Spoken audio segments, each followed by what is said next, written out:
할렐루야. 우리 좌우 옆분과 인사 나눕니다. 사랑합니다. 축복합니다. 인사합니다. 그 광화문에 있을 때는 뭐 바리케이트를 치고 난리 법석을 쳤는데, 그런데 이제 민주노총에서의 기습 시위 때는 바리케이트도 없고, 그리고 또 교회발도 아니라고 그랬고, 그리고 또 민주노총 발이라 이렇게 말도 안 했는데, 너무 격차가 심하다는 생각이 들어서 제가 하루 종일 제가 입으로 죄를 많이 범했어요. 쌍욕을 많이 했어요, 제가 오늘. 그래서 회개를 많이 하는 마음으로 지금 섰는데, 참 비참한 것 같습니다. 그래서 왜 이렇게 불공평할까라는 고민도 많이 하고, 왜 교회를 향해서는 교회발이라고 하고, 민주노총에서 시위에서 그 이후로부터 엄청나게 도시권에 확산이 되는데 그 부분은 조심스럽게 침묵을 지키는지, 그 이유에 대해서 전혀 정치에 대해서 제가 얘기도 하지 않았지만, 또 거기 생각할 수도 없게 할 필요도 없겠지만, 오늘 무지하게 아침부터 저녁까지 지금까지 욕을 따발총으로 쏘듯이 혼자 욕만 많이 하고 나왔습니다. 지금도 분노가 가라앉히지 않는데 제가 지금 흥분한 것 같죠? 또 그렇지만은 또 안 해요. 또 흥분해서 올라왔는데 여러분 얼굴 보니까 또 이렇게 마음이 또 평안해지게 됩니다. 오늘 본문에 나오는 말씀을 통해서 함께 은혜를 나누고자 하는 것은 아브라함에 대해서 한번 생각해 보려고 합니다. 아브라함 여러분 너무 잘 알고 있죠. 아브라함은 믿음의 아버지, 믿음의 조상, 이렇게 우리가 평가를 받는 분이라고 볼 수가 있는데, 하나님께서 이제 아브라함이라는 사람을 부릅니다. 그래서 불러서 너는 본토와 친척과 아비 집을 떠나라. 그리고 내가 너에게 분부한 땅으로 가라 라는 그 말씀을 아브라함에게 말씀하셔요. 그리고 그를 택해 가지고 부릅니다. 떠나라. 그때 당시에 아브라함은 아버지 데라인데, 데라의 직업은 우상을 만드는 우상 장사입니다. 아버지의 대물림을 받아서 아브라함도 하나님이 부르시지 않았다면 우상을 만드는 우상 장사였습니다. 우산이 아니고 우상, 비나이다 우상, 그 장사였다는 거예요. 그런데 하나님이 그를 불러셔서 택해가지고 너는 그곳을 떠나라, 그 내가 지시할 땅으로 가라 할 때 아브라함은 하나님의 말씀을 믿고 순종했어요. 그리고 가나안 땅에 들어간 거예요. 가나안 땅에 들어가서 이제 하나님의 은혜를 잊고 하나님의 사랑으로 이제 정착하는 그런 가운데 있었다라는 것을 보게 된다라고 하는 것이죠. 자, 이 말씀을 보면서 하나님의 축복은 제한이 없다라고 하는 거죠. 믿습니까? 하나님의 축복은 믿음의 그 그릇대로 하나님이 사용하신다는 것을 볼 수 있다라고 하는 것입니다. 하나님께서 우리에게 축복을 주셔도 될 만큼 받을 수 있는 용량이 되느냐 안 되느냐라는 것을 하나님이 계속해서 우리를 향해서 평가를 하고 무게감을 집니다. 그래서 바로 우리가 믿음의 용량의 부피를 키우기 위해서, 다시 말한다면 하나님이 우리에게 많은 복을 주시기 위해서는 그냥 하나님께서 덥석덥석 하나님의 축복을 내려주시는 것이 아니라, 하나님께서 믿음을 받을 수 있는 용량부터 하나님이 우리를 키운다는 거예요. 그래서 믿음의 용량을 키우기 위해서 하나님 때로는 우리는 시험이라고 하는 특수 훈련을, 장소를 우리가 그곳으로 이동을 해버려요. 그래서 때로는 바로 유격 훈련장으로 들어가서 거기서 많은 농도 깊은 그런 훈련과 단련을 시키게 된다라고 하는 거죠. 그렇게 강한 훈련을 통해서 믿음의 사람들이 이제 우리가 더 크고 더 넓고 더 깊은 그런 믿음의 사람으로서 이제 그릇이 부피가 커지게 되면, 그 이후로부터 하나님께서 각자의 나름대로의 합당한 축복을 공급해 주시는 거죠. 그렇기 때문에 선 축복이 아니라 바로 연단 후의 축복이에요. 우리 믿음의 사람들이 보편적인 성도님의 삶을 보면, 성경에 나오는 성도님들의 믿음의 선배들을 보게 되면 바로 선 축복보다는 바로 연단과 훈련 이후에 주시는 축복이 엄청나게 컸다라는 것을 우리가 보게 된다라고 하는 거죠. 오늘 아브라함도 마찬가지죠. 아브라함은 처음부터 믿음의 사람이 아니었다는 것을 보게 되죠. 그 나중에는 바로 하나님 믿음의 사람으로서, 믿음의 거장으로서 쓰임 받았다는 것을 보게 되는데, 그렇기 때문에 아무리 탁월한 기술력을 가지고 있는 소프트웨어일지라도 바로 그것을 받아들이고 그걸 돌릴 수 있을 만한 하드웨어가 바로 준비가 되어 있지 않고 능력이 되지 않고 용량이 안 되면 그 컴퓨터는 쓰레기통에 내다 버려야 된다는 거죠. 이와 마찬가지로 아무리 하나님께서 우리의 각종의 축복을 주신다 하더라도 그 축복을 받아들일 수 있고 그 축복을 누리면서 축복을 어떻게 잘 관리할 수 있는 믿음의 용량이 있을 때 그 사람은 믿음에 따라서 하나님 축복을 계속해서 유지하면서 나갈 수가 있는데, 바로 하나님의 축복을 주어줘 그 믿음의 용량이 되지 않으면 바로 그 축복은 관리하지 못하기 때문에 결국 축복은 공중분해가 돼버리는 사례들이 너무 많이 발견하게 된다. 여기서 아브라함도 예외가 아니었죠. 아브라함도 예외가 아니라는 것은 뭐냐면, 하나님께서 인류를 구원하기 위해서 하나님이 아브라함을 택하여 가지고 부르셨습니다. 그리고 아브라함에게 본토와 친척과 아비 집을 떠나 내게 지시할 땅으로 가라고 했을 때, 아까도 말씀드렸지만 아브라함은 그 말씀 따라서 그냥 믿음으로 순종했던 거예요. 그리고 가나안에 도착했어요. 이 가나안에 정착을 어느 정도 하다가 이제 아브라함을 택하여 부르셨다고 해서 당장 그 아브라함이 믿음의 조상으로 되는 것도 아니고 믿음의 아버지가 되는 것은 아니었다라고 하는 거죠. 인류를 향한 믿음의 정말 아버지가 되기 위해서는 어떤 연단의 과정이 아브라함에게도 필요했었다라고 하는 것입니다. 그래서 아브라함은 가나안에 도착하자마자 어디로 갑니까? 그 가나안 땅에 뭐가 발생됐어요? 커다란 문제가 발생된 거예요. 얼마 되지 않아 가지고 가나안 땅에 기근이 임한 거예요. 먹을 식량 떨어졌죠. 가지고 왔던 모든 식량들은 다 떨어지고 이미 농사를 질 수 있는 상황도 아니고, 농사를 진다 하더라도 이미 기근으로 인해서 농사를 질 수 있을 만한 여건이 아니고 생계 문제가 많이 발생이 되게 됐다라고 하는 거죠.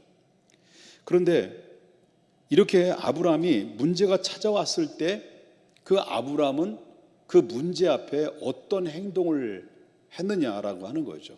아브라함이.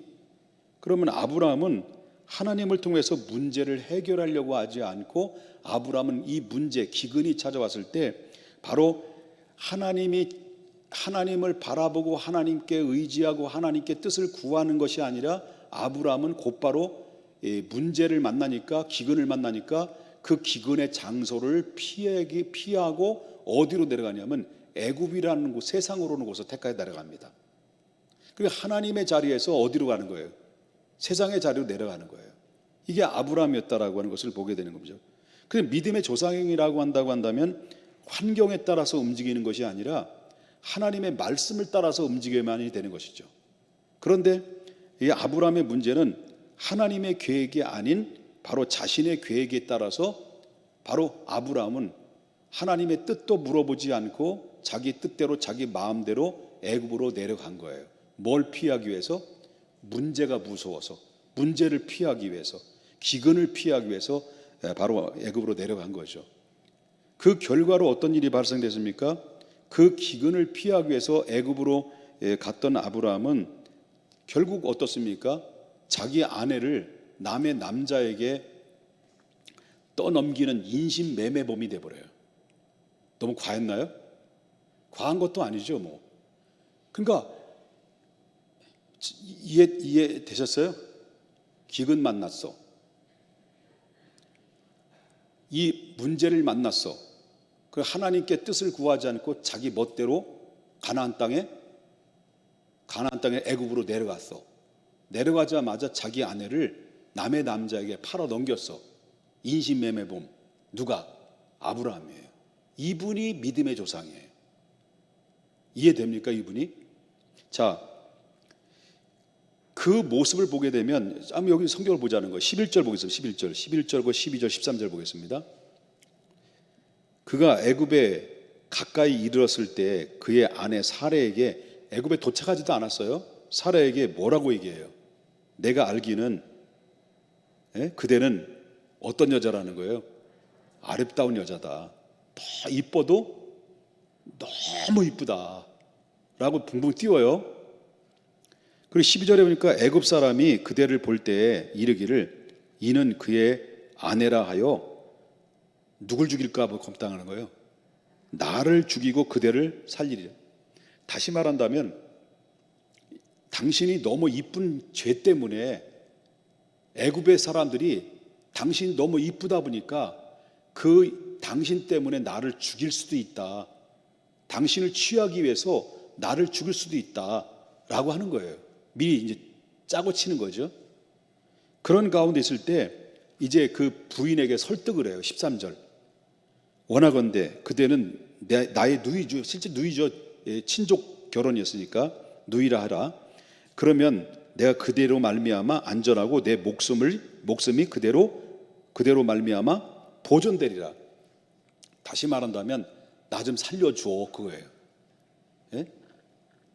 당신이 남의 남자한테 가도 되니까 나 목숨만 살면 돼. 알았지? 이거예요.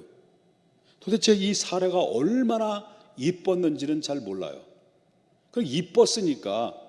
근데 그 아브라함이 자기 아내를 볼 때 이쁜 거지. 그거는 남이 볼 때 이뻐야지.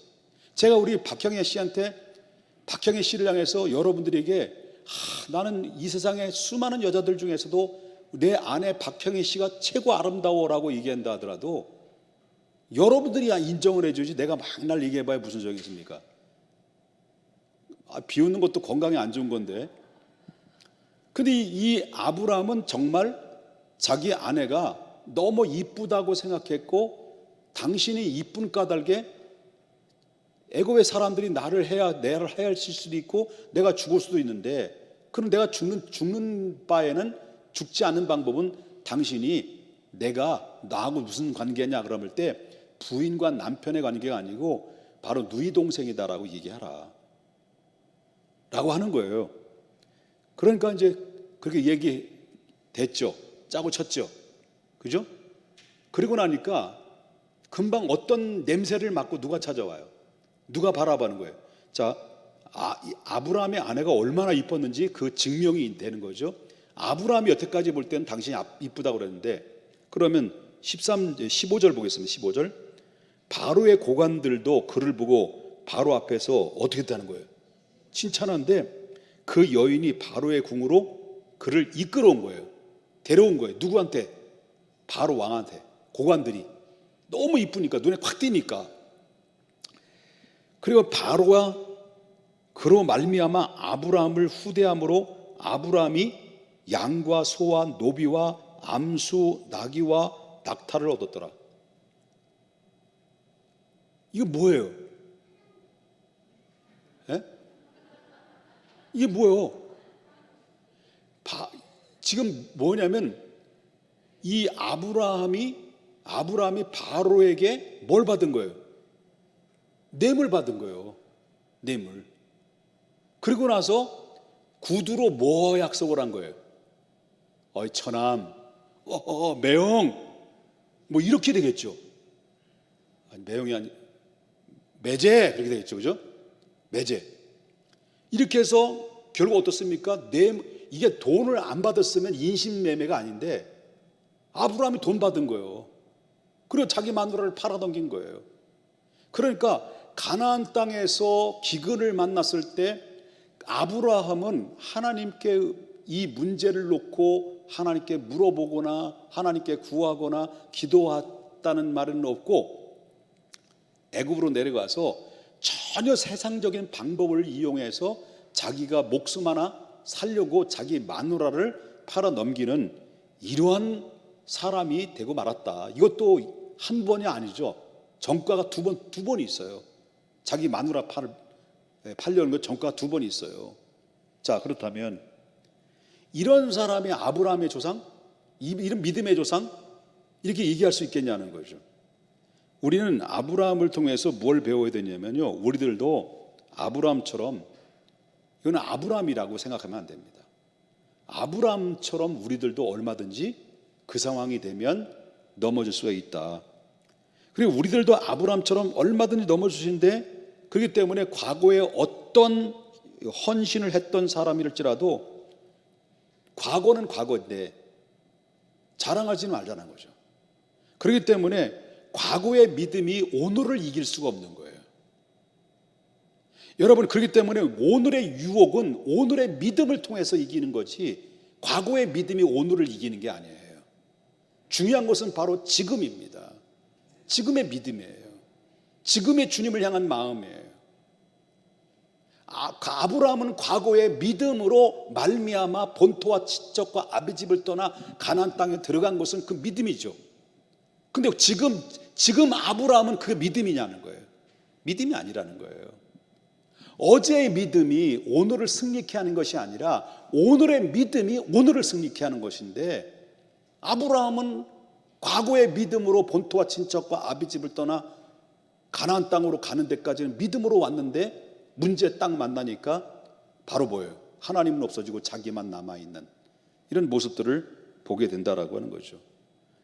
여러분, 지금 우리도 알게 모르게 기근과 시험을 찾아왔습니까? 그렇다면 제일 먼저 해야 될 게 바로 뭐냐면 하나님을 찾고 하나님께 물어봐야 돼요. 하나님을 불러야 돼요. 하나님께 구해야 돼요. 아브라함은 원래 어떤 사람입니까? 아브라함은 원래 가나안 땅에 오기까지는 아브라함은 늘 단을 쌓는 예배자였어요. 원래는 믿음의 사람이었어요. 그런데 오늘 10절부터 아브라함은 애굽에 내려가서 바로의 왕에게 자기 아내를 빼앗기기까지 가나안 땅에서 아브라함이 자기 아내를 바로에게 빼앗기기까지 아브라함은 단 한 번도 하나님께 예배를 드린 적이 없어요. 하나님께 기도한 적이 없어요. 단 한 번도 없었어요. 꼭 기억해야 됩니다. 우리 인생 가운데 하나님이라는 단어가 빠지면 얼마든지 위기가 찾아온다. 아멘. 영적 위기는요, 내 인생의 주인이 내가 될 때 찾아오는 거예요. 늘 우리가 영적으로 충천되어 있는 것은 언제나 주어가 내가 아니고 하나님이에요. 그리할 때 그 믿음은 충만해지고 그 믿음은 승리가 되는 것인데, 아브라함의 주어는 하나님이 아니에요. 자기 방식, 자기 계획, 자기 행동. 이것이 바로 아브라함의 행동 반응이었다는 것을 우리가 보게 된다라고 하는 거죠. 그렇기 때문에 아브라함의 몰락은 원인은 바로 뭐냐면 두 가지 원인이었다. 하나는 무엇이냐? 예배의 제단이 무너진 것이고요. 또 한 가지는 하나님을 찾지 않았던 거죠. 이 기근이 찾아왔을 때는 기근이 찾아오면 찾아올수록 하나님 앞에 단을 쌓고 아브라함은 예배의 자리로 나왔어야 되고, 아버지 하나님, 지금 내가 당하는 모든 기근과 환란이 있지만 지금까지 나를 부르시고 나를 택하셔서 지금까지 이 가나안 땅에 오게 하신 하나님의 역사를 나는 믿습니다. 하나님 앞에 기도하고 찾고 구했다고 한다면 아브라함 오늘처럼 처절하게 정말로 무너지지는 않았을 거라고 생각이 되는 거죠. 우리도 예배 제단이 무너지면 하나님께 기도로 나가지 않는다고 한다면 아브라함처럼 우리들도 어떻게 됩니까? 약해지는 예배, 약해지는 기도가 되어버리면 우리 어떻습니까? 무너지게 되는 거죠. 마지막, 아브라함은 소중한 아내까지 빼앗길 위기에 처했던 것처럼 어쩌면 우리가 하나님 앞에 예배가 약해지고 기도가 약해지면 나의 소중한 것도 빼앗길 수 있는 상황이 이르게 수 있다. 우리는 어떤 사람이기에? 우리는 세상의 사람들이 아니라 하나님의 사람들이기 때문에 그런 겁니다. 믿음의 사람들이 탈선했을 때 회복하는 길은 딱 한 가지예요. 한 가지가 뭐랍니까? 참된 예배의 자리에 나오는 것과 참된 회개로 하나님 앞에 내 모든 죄를 토하고 기도로 나가는 길밖에 없어요. 이제는 모든 나라가 이제 예배도 막았어. 이제 예배도 막은 거예요. 이제 그러면 이 공동 예배는 드릴 수 있는 상황이 아니에요. 이제는 모든 것들이 전 세계가 우리나라에만 국한된 것이 아니라 지금 이 상황은 전 세계에 동시다발적으로 이루어지는데 모든 계획대로 세계가 지금 계속 진행되고 있는데 차곡차곡 진행되고 있다는 걸 알아야 됩니다. 그냥 지금 우리나라만 국한된 게 아니에요. 영국이며 유럽이며 미국이며 지금도 재확산, 일본이며 재확산이 일어나고 있는 것들은 나는 우연히 이루어지는 사건들이라고 난 생각하지 않습니다. 모든 세계가 같이 움직이고 있고 같이 이 계획대로 진행되고 있고 우리는 그 안에서 어쩌면 꼭두각시 노릇하듯이 우리는 질질 끌려다니는 상황에 놓여 있는 상황에 놓여 있다. 저는 그렇게 보이는 거예요. 아닐 수 있어요. 왜? 성경이 아니니까. 그렇지만 흐름은 우리가 볼 줄 알아야 돼요. 그러면 어떻게 되느냐? 예배를, 공동 예배를 못 막으면 어떻습니까? 이제부터 우리가 1대1로 하나님과 나와의 관계가 진가를 나타낼 수 있는 때가 바로 지금이어야 돼요. 믿습니까? 이제는 다음 주부터는 예배의 공동 예배를 이렇게 100명 예배도 못 드려요. 앞으로 더 그럴 수도 있을는지 몰라요. 이제는 흩어져서 1대1로 하나님과 나와의 예배, 각계 전투가 이루어지는 예배가 형식이 될 수밖에 없어요. 이럴 때 어떤 사람이 진짜의 신자인지 어떤 자가 가짜 신자인지를 여기서 확연하게 드러날 수 있는 것은 고난이, 바람이 부닥칠 때, 환란이 있을 때, 문제가 발생됐을 때, 그때 진위가 바뀌어진다라는 것을 우리가 보게 된다는 것이죠. 아브라함은 결국 뭡니까? 자기 아내를 남의 남자에게 빼앗기는 위기 앞에 하나님께 부를 수도 없고 하나님을 찾을 수도 없는 이런 완전한 무기력함 속에서 빠져들고 말았습니다. 그러면 끝난 거잖아요. 그렇죠? 아브라함 물어보겠습니다. 아브라함을 내가 택하여서 아브라함 불러서 본토와 아비집을, 본토과 친척과 아비집을 떠나 내가 지시할 땅으로 가라고 그랬을 때는 아브라함에게 어떤 계획을 가지고 있었던 거예요? 인류를 구원하기 위한 믿음의 조상, 믿음의 아버지로 이미 택하여서 부르신 거예요.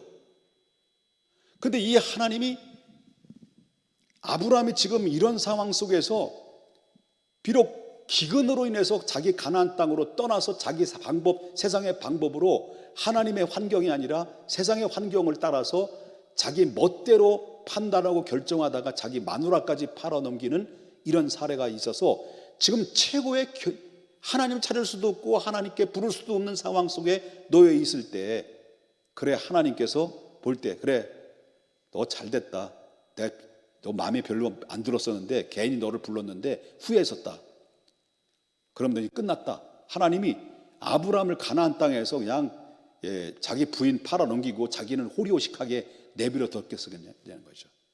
아니에요. 하나님이 한 분 택하시면 그가 시험에 들고 고난이 와도 하나님은 끝까지 포기하지 않는다는 거예요.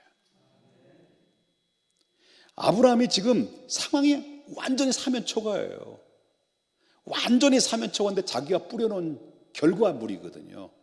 그런데 결과물인데 바로 그때 가장 위기에 졌을 때 자기 힘으로, 자기 방법으로, 자기 수단으로 아무것도 할 수 없는 불가항력적인 문제를 만났을 때 하나님께서 극적으로 그 바로와 아브라함 사이에 쑥 들어오셔서 개입을 하시죠. 개입을 해요. 자, 17절 보겠습니다. 여호와께서 아브라함의 아내 사레의 일로 바로와 그의 집에 뭐가 임한 거예요? 큰 재앙을 어떻게 해요? 내리셨다는 거죠. 그러면 바로가 지금 천한 매제가 된 거잖아요. 일보 직전에 놓여 있잖아요. 그것도 모르고 누가 속인 거예요? 속인 거는 바로가 속인 거예요? 아브라함이 속인 거예요? 그러면 누가 좋은 놈이고 누가 나쁜 놈이에요? 아브라함이 나쁜 놈이지. 바로는 좋은 놈이에요. 바로 죄 없어. 죄는 누가 있는 거예요? 완전히 사기꾼이야. 아브라함 사기꾼 아닙니까? 내 말이 틀렸어요? 사기꾼이에요. 죄는 누가 진 거예요? 아브라함이 졌어요. 아브라함은 바로 왕은 죄가 없어. 그냥 홀딱 반한 것뿐이야. 자, 그런데 참 기억한 것은 여기에 누가 개입한 거예요? 여호와께서. 예? 아멘? 여호와께서 아브라함의 아내 사레의 일로 바로와 그 집에 뭘 내린 거예요? 큰 재앙을 내린 거예요. 아까도 말했지만 잘못은 누가 한 거예요? 아브라함이었어요. 바로는 누가 잘못이 있어 없어요? 없어요.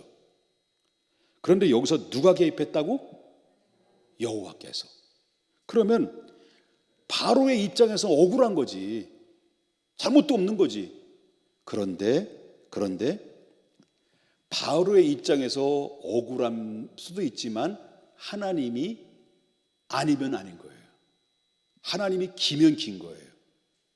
다시 말한다면 하나님께서 아브라함을 택해서 그를 가나안 땅에 내려가서 네 마음대로 한번 해봐라, 네 스스로 한번 극복해봐라, 네 스스로 믿음의 역량을 키워보라고 하나님이 그냥 툭 던진 거예요.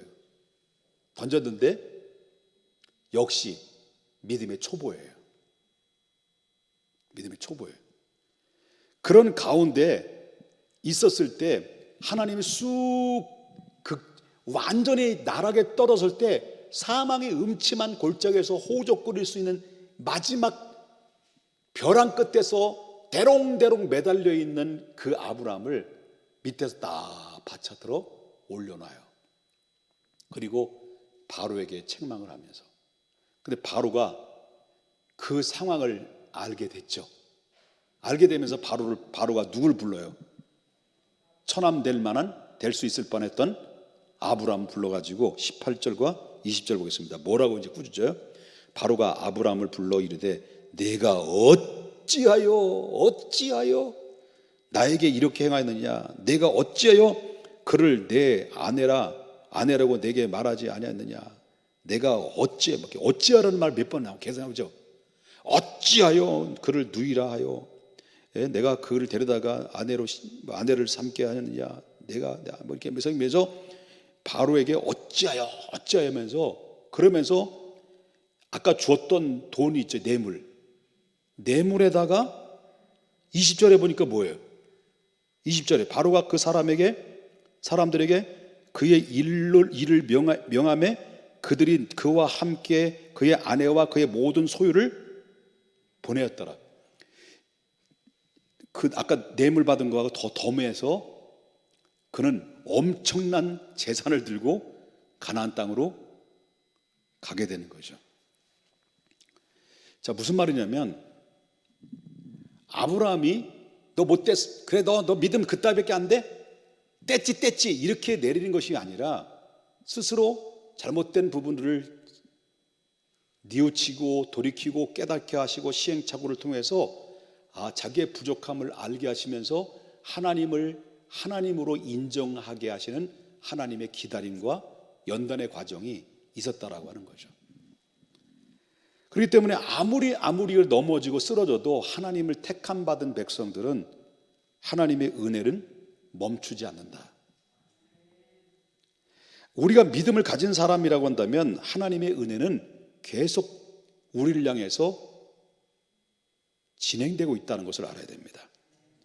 문제를 말끔히 해결해주고 화가 변하여 복이 되는 그런 아브라함의 모습을 보면서 복이 되는 역사를 통해서 이루어지게 되는 것을 우리가 보게 되는데요. 우리 한 가지 기억하십시다. 아브라함은 믿음의 조상이 되기 위해서는 지금 당장 믿음으로 하나님 앞에 부름받았다고 해서 가나안 땅으로 믿음으로 가나안 땅 왔다고 해서 당장 아브라함은 믿음의 조상이 된 건 아니잖아요. 그 믿음의 조상이 되는 과정 속의 연단을 통해서 마지막에는 바로 어느 정도의 아브라함의 믿음의 부피가 커졌습니까? 100세의 아들 얻었던 그 아들을, 독자 이삭을 내가 너의 지시할 산으로 올라가서 그 아들을 번제로 드리라 라고 했을 때, 나중에는 그 아브라함은 그 아들 독자 이삭을 정말 번제로 드릴 만큼 연단의 시행착오의 시행착오를 통해서 그 믿음의 단계에 올려놓게 돼요. 그냥 된 게 아니에요. 한꺼번에 된 게 아니에요. 모든 연단의 과정을 통해서, 점진적으로 과정을 통해서. 여러분, 아브라함에게 75세 부름 받아가지고 너 아들 줄게 했는데 줬어, 안 줬어요? 그것도 준 게 아니에요. 몇 년 기다렸어요? 25년. 100세에 아들을 주신 거예요. 덥석 줘가지고 하나님께서 그에게 부요하게 하시려고 하나님이 부르신 게 아니라는 거죠. 그렇기 때문에 아브라함은 이런 과정들을 견뎠어요. 100세의 아들을 얻을 때까지 그는 많이 기다림과 또 시행착오를 겪어가지고 또 부인을 얻어가지고 누굴 낳았어요? 이삭 말고 이스마엘을 낳았어요. 이런 시행착오를 겪으면서 나중에는 어느 정도의 믿음의 완숙도가 됐느냐면, 너의 독자 이삭을 번제로 드리라. 그때 히브리서는 아브라함을 향해서 이때 그 상황을 얘기해요. 아브라함이 그때 그 아들을 드렸을 때 히브리서 기자는 하나님이 아들 독자를 바치라 했을 때 내가 바친다 하더라도 죽은 자 가운데서 다시 살려주실 것을 믿었다라고 했어요. 이 정도의 믿음의 사람으로 바뀌어졌다라고 하는 것을 우리가 보게 된다라고 하는 거죠. 여러분, 중요한 것은 축복의 문제가 아니에요. 축복을 받을 믿음의 용량의 부피를 키우는 게 우선이에요. 아브라함은 처음부터 믿음의 조상이 된 게 아니에요. 바로 믿음의 조상이 될 만큼 부피를 키우는 과정이 있었다라고 하는 것이죠. 그러므로 여러분, 오늘에 이르기까지는 내가 하나님 앞에 무던히 자신과의 싸움과 몸부림침과 시행착오를 겪으면서 바로 이런 가운데 우리는 하나님 앞에 참된 예배의 자로서 이제는 어느 정도까지 우리는 성숙한 사람이 돼야 되냐면, 예배 못 드려. 지금부터 예배 드리지 마. 교회 문 닫아. 그렇게 될 수도 있는 상황이 있을 수도 있지만은 말대로 될 것 같으니까 그런 말은 안 하겠습니다.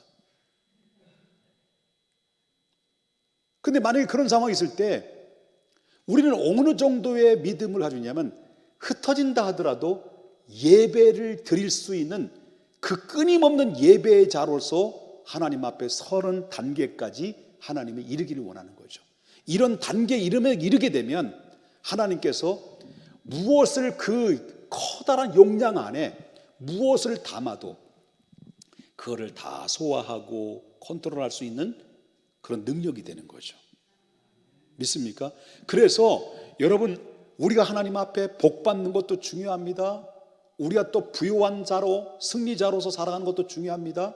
그런데 그보다 더 중요한 것은 오랜 연단과 정말 숙성된 믿음으로서 단련된 가운데 있을 때 내게 100억을 주어도 500억을 주어도 땅을 1000평을 5만 평을 10만 평을 100만 평을 주어도 이건 하나님이 주셨습니다. 이건 하나님의 은혜입니다 라고 고백할 수 있는 단계까지 하나님은 우리를 그런 자리에 이르기를 원하신다라고 하는 거예요.